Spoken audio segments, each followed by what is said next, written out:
Yung sa Kitango naman sir, yung terrain doon, niyog din palayan, tubig, din may kunting masukal. Nung time na yun sir na pabakbak kami doon, yun yung time na gine-reinforce namin yung 34th IB sir. Bali, na-engage yung 34th IB doon sir, umaga pa. Then tumawag na naman sa amin sir, sa salbo kami that time nga nagtambay, na-reinforce namin yung 34th dahil nakukulong na rin yun sir. Nung time na yun sir na namin, hindi kami basta-basta nakapasok. Doon pa lang kami sa highway, binagbaga na kami sir. Then ang namin sir, para kaya ang sabi nila nawundira ng 34 at saka na dalihan na rin sir. Gipursige talaga namin na pasukin dahil hindi na rin makalabas yung 34 sir dahil nakordon na rin sila. Kaya yung namin, hindi rin kami basta-basta makapasok dahil sa terrain.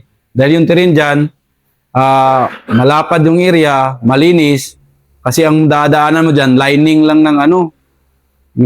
lang ng palay. So ang ginawa namin sir, by bounce. Then pagpasok namin sir, doon ang nasagupa namin yung isang sektor ng kalaban na gi-entertain din kami sir para hindi kami makapasok agad-agad. Nung binanata namin sir, na sila, umatras. Yun yung time na nag-abante na rin kami sir, hanggang napasok namin yung area ng 34th. Nung pagpasok na namin ng area ng 34th, doon na namin nakita yung wounded at saka yung patay nila sir. Then, nung time na yun, tanghali. Tanghali na namin na pasok talaga sir dahil sa sobrang sa dami din yung kalaban na namin. Nung time na yun sir, na ba talaga kami na malapit pa kami na hulugan ng sir, yung sa 105. Malapit kami na doon sir. So, yung time na yun, nagtawag kami na cancel muna yung sa 105 kaya papasok kami. Tapos nung na namin sir, pagpasok na namin doon at dikitan na talaga namin yung 34th, tinutulungan namin sila paano i-exit yung exit yung wounded nila at saka yung patay nila. Kami na din mismo yung nag-exit sir. Dahil sila nag-hold the line na rin doon sa area sir dahil nagpapatuloy pa rin yung putukan sir. Gaano kahirap mag-rescue? Mahirap talaga yung sa rescue sir dahil ang isang i-consider mo doon yung sa terrain. Tapos habang anuhan ko siya kasi ako mismo talaga nagtreat sa wounded. Ganon? Yes sir, ako talaga mismo kasi yung tama niya sir dito sa likod. Sabi ko, relax lang body kay safety ka na. Sabi nung time pala doon sir, sabi niya atras kay binagbagan din kami sir. Doon din sa namin sa area. Sabi ko atras tayo konti. Tapos nung na sir, yung patay, palayo nyo yun dahil para hindi malumural yung natatamaan. Nagsigaw ako ng sinong medic ng wala man naglapit. Sabi ko, ako na lang Sabi ni Sir Daguman, siya yung PL yung time na nagdala sa amin, sir. Sabi niya, ikaw na lang yung magbigay lunas yung Kaya sabi ko, sige sir. Kaya yung time na yun, sir, pag sabi ko mga alas 3 na ng hapon, sir, tingin ko, sir, kailangan natin i-exit ito. Kasi pag maabutan ba tayo ng dilim, mas lalo tayong mahirap, sir. Kasi yung tama niya, sir, likod eh. Likod yung tama niya. Nung, sir, pa-exit na kami, binagbagan pa rin kami, yung sabi ko, yung patay, yun na. Kasi, kaya nga, hindi ko nga ma-explain, sir, bakit paano ko binuhat yung mas malaki pa yun sa akin. Yeah. Sige nga, kasi adrenaline rush ang tawag dyan eh. Yan, sir, sabi, kailangan na, sir, nga, na sila, putok, sabi ko, kaya mo bang magtayo? Conscious pa man siya, sir. Kaya sabi ko, sige, ako na sa'yo, itakbo kita din. Sabi ko, itakbo kita, Din mamaya, drop na naman tayo ulit. Kay open field sir eh. Mm. Kaya nung pag tinakbo talaga namin na kalayo-layo yun sir. Basakan? Yes sir, basakan. Doon ka lang magdaan sa sa lining sir. Tapos nung magtalsik-talsik na yung bala na sa amin, ano na naman kami. Drop. Kaya doon lang ako ng pagod sir. Nung naihatid ko na siya sa highway. Siya lang isa, one man carry ko lang yun sir ba? Ibaba ko lang yun. Labing pasalamat niya sa akin kung silang ka lang doon sa Kaya si Sir Panagiton din that time yung sir, naghawak, labing pasalamat niya sa amin nung pag na sir. Dahil natulog pa kami ng 2 gabi doon sir eh. Tulog kami ng 2 gabi doon. Pero na namin yung tropa, na-exit na namin. Kasi Sir, itong ginawa mo kasi, Master, kung tingnan mo yung mga salida ba, sina Forrest Gump, yung mga ganun na nagsisave na mga wounded. yun talaga sir. Di ba? Yung mga Medal of Honor nga yan sa US eh. Ikaw parang, Pero hindi ko rin ini-expect na ganun sir, na magawa ko na ba kasi sa isip kasi sir, medic kasi ako doon. ano no? Medic ang kasi. Sige. Pagyabang mo naman yung training mo sa SM. Sir. Kung ano matutunan. Yun talaga ang isa sa nakukuha ko bilang isang SF graduate. Yan talaga ang isa sa malaking ko sa SF. Dahil habang buhay ko nang dinadala yung pagka-medic ko sa combat medic sa namin sir. Dahil yun yung unang ko sir na nakasave ako ng buhay din ng kasama natin sir. Dahil ako talaga yung ni Sir Daguma na ikaw na dyan kasi wala nang ibang gagawa. At hindi lang kasi yun eh. Hindi lang kinombat medic mo. Manual carry mo pa siya. Okay, diba? Hindi, ang manual carry ba tawag natin? One man sir. One man carry mo. Yes sir. Di ba magkakaiba yung manual carry, meron yung mga marami, sir. fireman's carry. Pero ikaw one man carry. Di one man ko lang sir kasi kung marami pa kaming magbitbit sir, baka mas marami pang madadali sir kasi open field. Tapos hindi mo man masyadong din yung sir, yung lining ng yung dadaanan ng palayan. Pilapil sir, ganun sir. Yun yung niya. Pilapil ang tawag doon. Doon Na kung movie yan yan yung mga tipong pang Tapos makita mo pa yung mga gatalsik-talsik sa gilid yung hinahabol ka sir kasi makita ka man, vulnerable man masyado sir. Kaya sabi ko nga rin ako salamat din ako na kahit pa hindi pa rin ako natatamaan. Sabi ko nga sa kanila, mauna na lang kayo para yung isa talaga, at least buhay din yung iniisip ko sir ba? Kailangan masave ko rin talaga. Kasi kaya pa man siya makasalita sir. Yan ko lang sa kanya ko. Lalayan mo lang din ako. Hindi talaga kita ma-exit. Ang mahirap pa talaga doon sir, yung parang mayroong maliit na sapa doon. Muntik pa na bali yung namin sir, kaya mabigat naman. Kawayan. Tawiran sir ba? Sabi ko, hawak ka lang kay Sige siya, okay lang. Hindi ko, okay lang yung, wag mo na, tisin mo lang muna yung sakit mo. Yun talaga sir. Kaya, nung paglabas namin sir, congrats nga ako ng CEO ko sir eh. Sabi niya, thank you kay, ko. Sabi ko, hindi ko man din iniisip yung ganun sir. Basta sa akin lang, makatulong ako. Sir. Yan ang normal na Pilipinong mandirigma, katulad ni Master. First Sergeant si Master Villamonte sa Bravo Company dito sa 38. Intinan nyo, paano niya ikwento yung isang napakalaking kabayanihan na ginawa niya sa isang tao. Sinalba niya. Pero, yun nga, parang normal lang. Kasi ganun ang sundalong Pilipino. Wala. Ganun talaga, parang wala. Hindi ko rin iniisip talaga sir na ganun. Malaki pala yung may din sa kanya. Marami niyang pasalamat kasi yung isang pala yun sir, may isa kaming kasamaan dyan sa scout ngayon. Kakilala din pala niya yun. Yung 34th din na siya. Kasama ko yung dati. Ginakwento din pala niya ako doon. Nung naglipat siya, may nagano sa amin. Kilala naman pala yan. Ginakwento niya ako doon. Sabi ko, pero walang baliwala yun sa akin, ano sir, basta lang ano lang. Sabi niya, hindi, ikaw pala yung kinikwento nila. Na ito, ganyan. Sabi ko, okay. Yun lang. Okay. Okay. Sabi ko, Galing ako ng 34th mga waray-waray yung mga nandun na karamihan Kaya katuwa din. mm. Sabi niya sa akin, hindi ko nga alam yung sinabi niya, sabi niya, sir, wala na iton, patay na iton. Hindi ko ka na magsabi ng anong, basta importante gawin natin yung, para maka-exit tayo. Waray, hindi ko man alam kung sa waray kasi, sir. Yung alien mo first. Yung sa alien ko naman, sir, ganun din yung nangyari, sir. Ang ano sa amin, nang mechanize sa amin, sir, kami, 1 day strike lang sana yun, sir. Yung lang kami ba?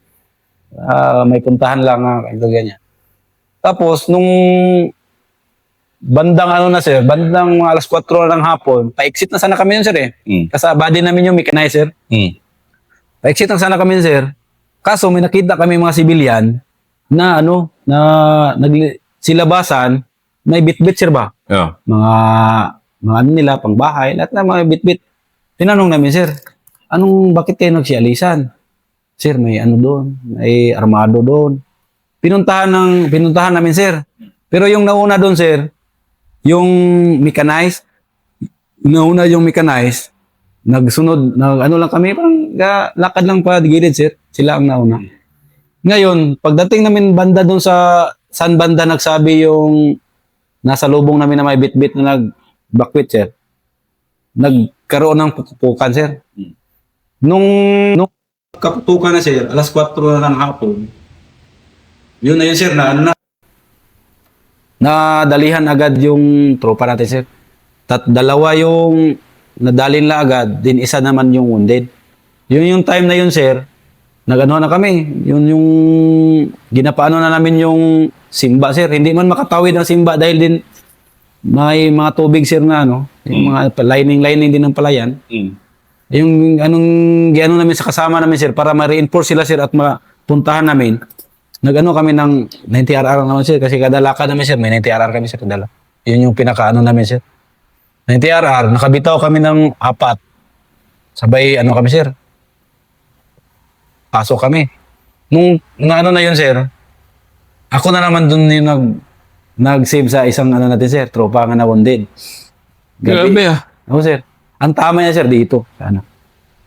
Kasi yung dalawa, sir, kami din yung nagkuha sa dalawa nilang na kiya talaga, sir. Diretso. Kasi parang gano'n lang, sir.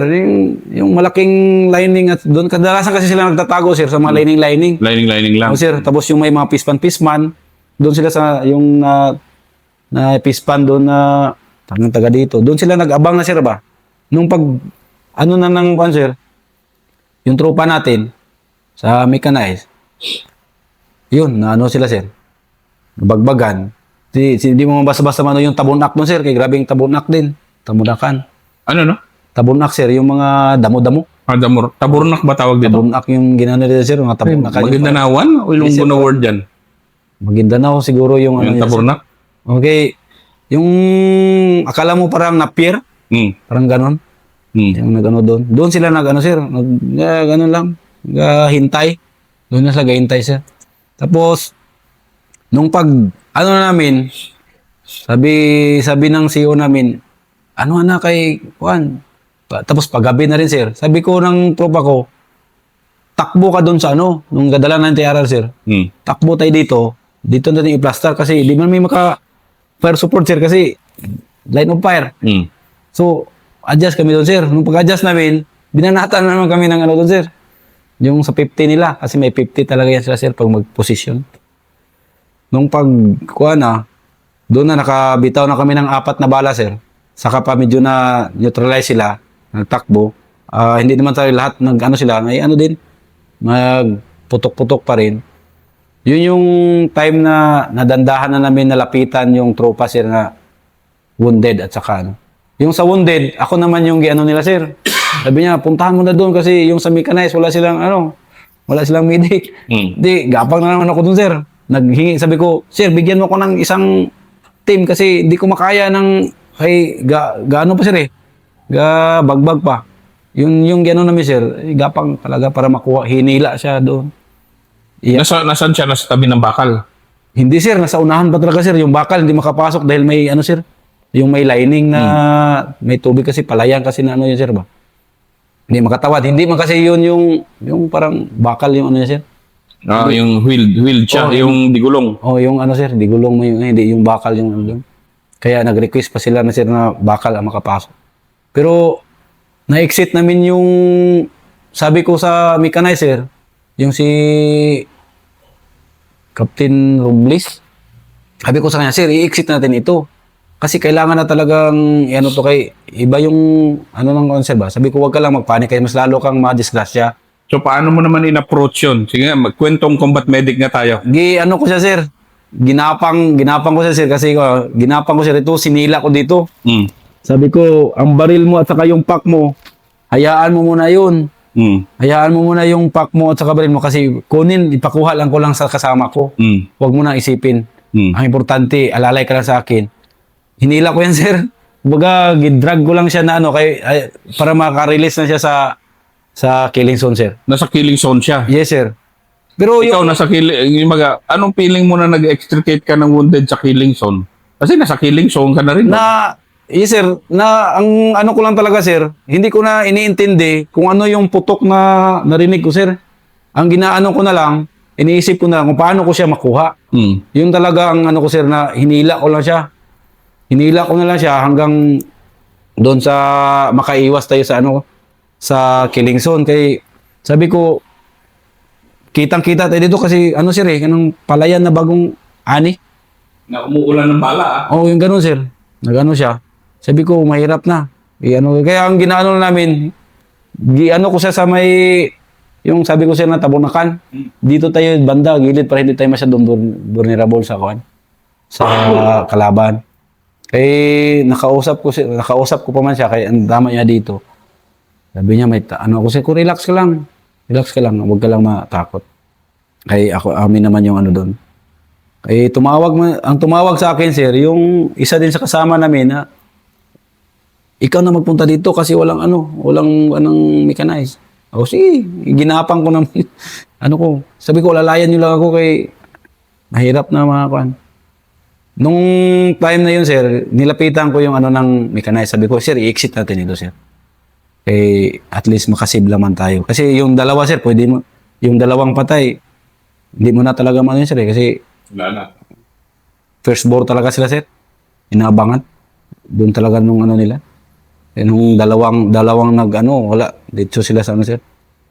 Kaya, yun yung isa, mga experience ko, sir, nga nakatulong din ako sa tropa na mabalitaan mo na lang doon na inikwento ka na lang din pala sa kasamahan nila. Ito, ganyan. Kasi makita-kita pa rin kami, sir, eh. Oo. Pa-area man namin yan, sir. Ano yan? 63rd RC yun. Nandyan si ganito. Si William Monte. Yes, sir, nandyan. Yun yung nag-ano sa akin.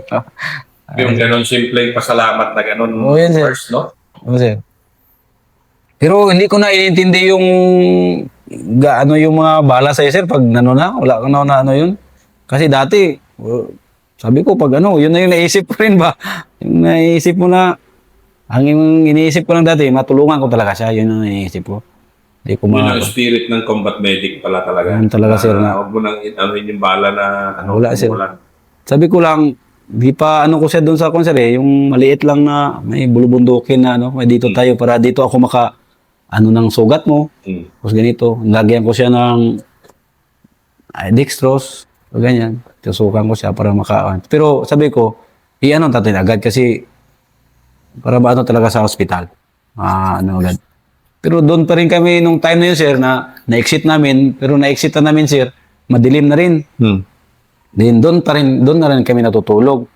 Nung time na yun, kami ng ranger.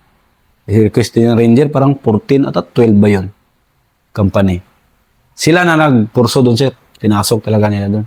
Nakakain kami ng hapunan, sir, alas 12 na ng gabi. Hindi na kami sir.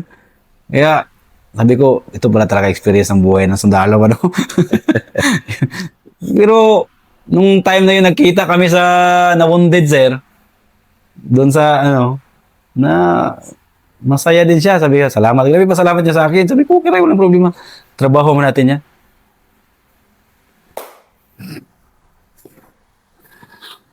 Sabi ko, so okay lang, wala mang problema yun. At least, importante, na-save ka. Sabi niya, sayang nga yung dalawa ko. Wala tayong magawa doon kasi firstborn talaga sila. Sila talaga yung dalawa sila. Sabi ko, wala. No.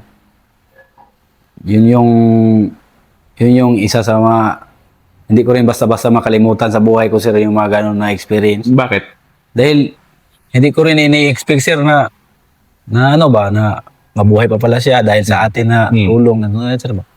Na parang wala na rin yung sa akin, sir, yung mga ganyan. Parang hindi ko lang ini-expect din na ganito yan yung yung kanila, yung parang makwento ka rin nila sa buhay nila. Kasama ka sa kwento ng buhay nila. Oh, yes, sir. Parang ganun, sir, ba? Na kung combat medic ka, ikaw talaga sumagip ng buhay nila. Yun, sir. Doon, kaya nga, sir, nagpapasalamat din ako, sir, na sa specialization ko, sir, bilang isang isip, na tama din talaga sinabi ng instructor namin doon sa isip, sir, na dalhin mo ito at gamitin mo to sa maayos para makasave ka ng kasamahan mo. Dahil ito, habang buhay mo natin nila, pati sa yun makatulong mo sa tropa mo.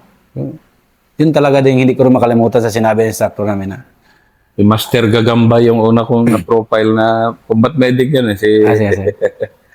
Master personal. Mabilis yun sa tali, sir. Ha? Mabilis yun sa tali. Pero combat medic din siya Oo, sir. Yung maliit na tao din, sir. Dami niyang skill. Yeah. Isa din yan, din yan sa amin, sir. Siya yung sa amin pag mag-rope course na kami, sir. Siya yung kasi gagamba yung niya. Gagamba. Kalayaw. Pero Master, nung ganon, nung mga panahon, talagang sobra talaga rin yung ng bagbagan ng ng DRC ng mga panahon na yan, Yung panahon ng sir, from private ako, sir, hanggang 2016. Kasagsagan talaga yan. Every talaga namin, sir. Parang mayroon talagang mga, pero hindi masyadong umabot ng isang linggo, ganun. Minsan kasi nadalian lang din, withdraw. Ganun lang ba? Hindi talaga, sir. Yan yung isa kasi sa mga sir, na na-experience ko na nakasib ako ng buhay. Nakatulong na pala ako sa ginagawa ko. Parang ganun, sir. Pero hindi ko naisip yung ganun, sir. Bakit mo hindi naisip yun? Anong meron? Kasi basta lang sa akin, sir, pag mayroon lang magtawag sa akin na tulungan mo nga, ayun lang, gagawin ko lang yun, sir. Pero hindi ko naisip na yun, malaki na palang impact yun sa natin. Sa isang tao, sa buhay ng isang tao. Sa buhay ng isang tao, sir, ba? Hindi ko na gano'n yun, sir. Hindi ko ginamayin yung mga gano'n. Basta sa akin, makatulong lang. Ganun lang. Kaya makita nila ako doon, uy, ikaw punta ka. Marami na kuhan sa atin, sir, ba? Pasyal ka dito. Ito, kita. Pero ganun pala yun, kaya importante. Yan, si First. Parang lang, napaka-normal na, actually si First isang normal na sundalo.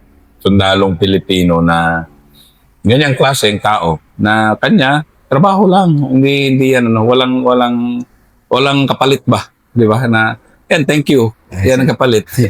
Yun lang talaga, sabi niya, magkita-kita nga kami. Sabi niya, saan ka na ngayon? Sabi ko, wala na ako sa DRC. Sabi ko, nalipat na ako. Sabi ko, pahinga na muna ako. Parang, akala ko, makapahinga-hinga na. Yun pala, bumalik na ako. Balik na naman. Ang third episode na itong susunod.